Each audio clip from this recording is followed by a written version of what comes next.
22 জানুৱাৰী সোমবাৰৰ দিনটো সমগ্ৰ দেশ ৰামময় হৈ পৰিল। সমগ্ৰ দেশৰ প্ৰতিটো স্থান গেৰুৱাময় হ'ল। সকলোৰে মুখত জয় শ্ৰীৰাম ধ্বনি, আনকি কপিকুল উঠিল ৰামৰ পতাকাত, যেন সত্যযুগৰ সুগ্ৰীৱ বাহিনীৰ এই বানৰ।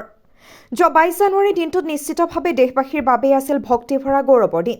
কিন্তু এই গৌৰৱৰ বাবে ৰাম মন্দিৰ প্ৰতিষ্ঠাৰ বাবে দুজন ব্যক্তিক ধন্যবাদ জনাবই লাগিব। তাৰে এজন হ'ল সাহসী অসমীয়া।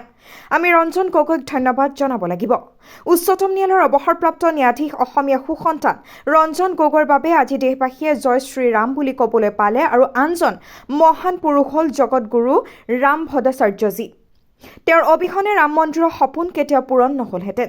উচ্চতম ন্যায়ালয়ৰ অন্যতম মূল সাক্ষী হিচাপে তেওঁ উপস্থিত আছিল, যিয়ে বেদৰ সহায়ত ৰাম মন্দিৰৰ স্থান সম্পৰ্কে 441টা প্ৰমাণ দিছিল।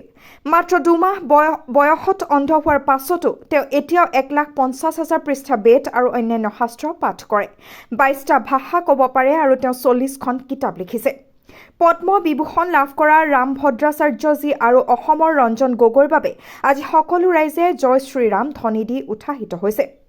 তাৰ বাহিৰেও কোটি কোটি টকা অনুদান হিচাপে দি মন্দিৰ ভাগ নিৰ্মাণ কাৰ্যত সহযোগিতা আগবঢ়োৱা সকললৈও অশেষ ধন্যবাদ।